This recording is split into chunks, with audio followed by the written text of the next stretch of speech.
Halo semuanya, selamat datang lagi di sesi bedah emiten kita.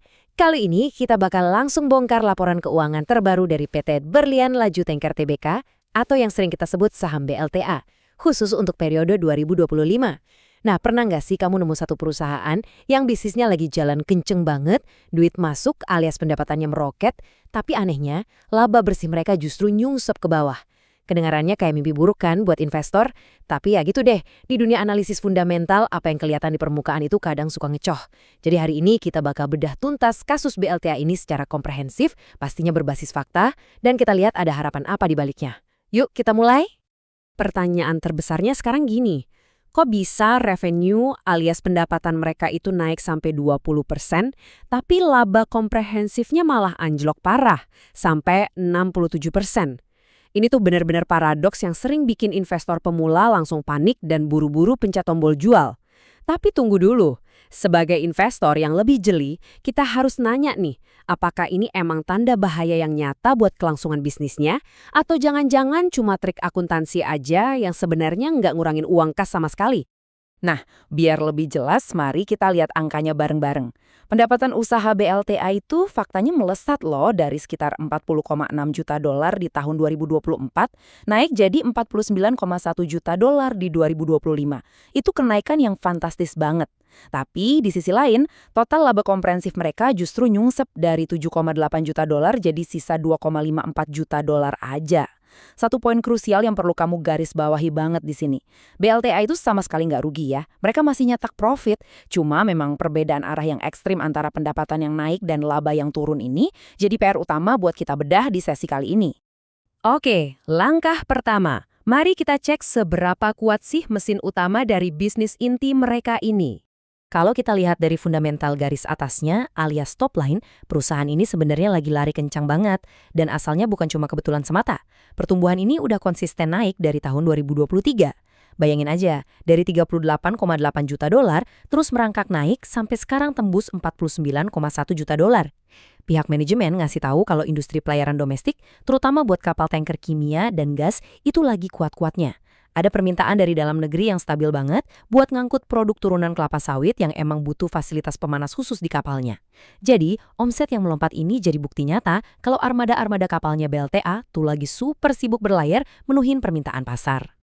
Tapi, nah disinilah kita mulai nemuin petunjuk pertamanya.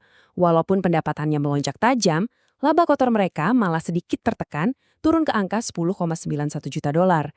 Kalau kita tarik data ini lebih jauh ke belakang, tren margin mereka ini emang kelihatan makin menipis. Padahal sebelumnya pernah nyentuh angka 14 juta dolar.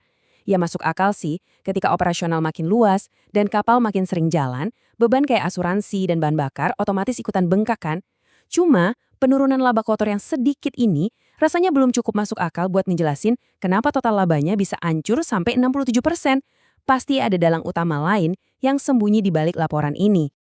Sekarang, mari kita ungkap siapa dalang sebenarnya di balik hilangnya sebagian besar laba tersebut. Jawabannya ada di angka ini, 42,8%.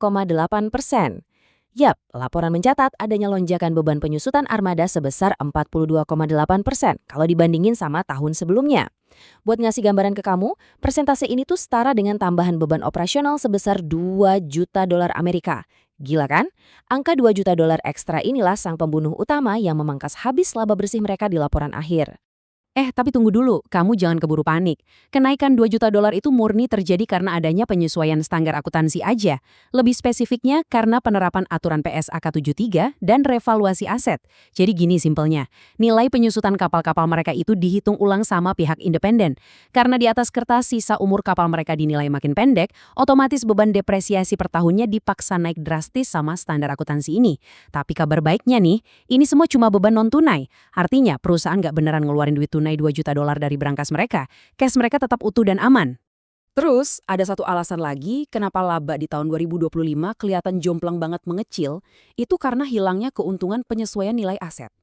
Ibaratnya gini, rapor keuangan BLTA di tahun 2024 kemarin itu dapat nilai plus atau bonus dari revaluasi aset, yang sifatnya cuma satu kali kejadian aja. Nah, masuk tahun 2025, bonus itu udah nggak dapat lagi. Jadi, kombinasi antara hilangnya bonus dari tahun sebelumnya, ditambah beban penyusutan non-tunai yang meroket tadi, ngejawab tuntas teka-teki kenapa laba bersihnya kelihatan anjlok parah. Clear ya sekarang? Oke, misteri laba udah terjawab. Sekarang mari kita beralih ngecek kesehatan likuiditas mereka. Aman nggak sih buat jangka pendek? Ini berita yang lumayan bikin lega. Secara jangka pendek, likuiditas mereka itu membaik dengan sangat tajam.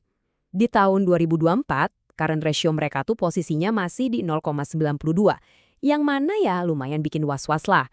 Tapi di 2025, angkanya melompat ke zona aman di 1,61.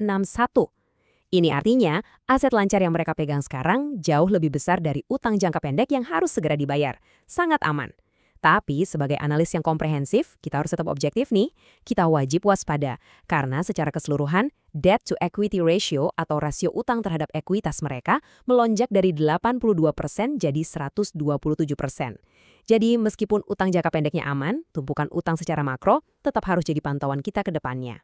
Walaupun ada pergeseran komposisi utang tadi, fondasi finansial dasar mereka tetap kelihatan kokoh kok. Kamu bisa lihat dari total ekuitas bersih perusahaan yang sekarang udah nyentuh 67,6 juta dolar Amerika. Coba pikirin deh, terlepas dari beban akuntansi raksasa yang menekan laba tadi, kekayaan real alias modal perusahaan ini tetap sukses tumbuh positif hampir 4% loh. Ini bukti nyata kalau mesin bisnis BLTA itu masih terus jalan dan nambah tumpukan modal untuk persiapan ekspansi di masa depan. Lalu setelah lihat data ini semua, apa maknanya buat prospek perusahaan di tahun 2026 nanti? Ada satu kutipan menarik nih dari manajemen di laporan tahunan 2025 mereka. Mereka bilang, strengthening foundations, charting the way forward. Kelihatan banget ya nada optimisnya.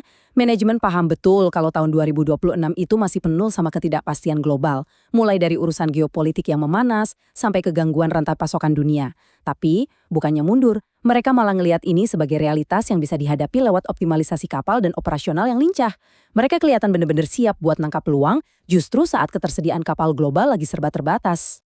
Ingat, BLTA ini bukan perusahaan kemarin sore yang dibangun dalam semalam. Mereka merintis bisnis ini mulai dari sekedar mengoperasikan 2 kapal tanker kecil, jatuh bangun ngelewatin berbagai krisis ekonomi, sampai akhirnya bisa jadi salah satu pemain utama di dunia pelayaran yang tangguh. Mereka udah punya rekam jejak yang teruji soal urusan bertahan hidup dan adaptasi dengan strategi recalibrate and adapt. Jadi, fundamental operasional yang solid saat ini bukanlah sebuah kebetulan, melainkan hasil dari kedisiplinan yang udah dipupuk bertahun-tahun.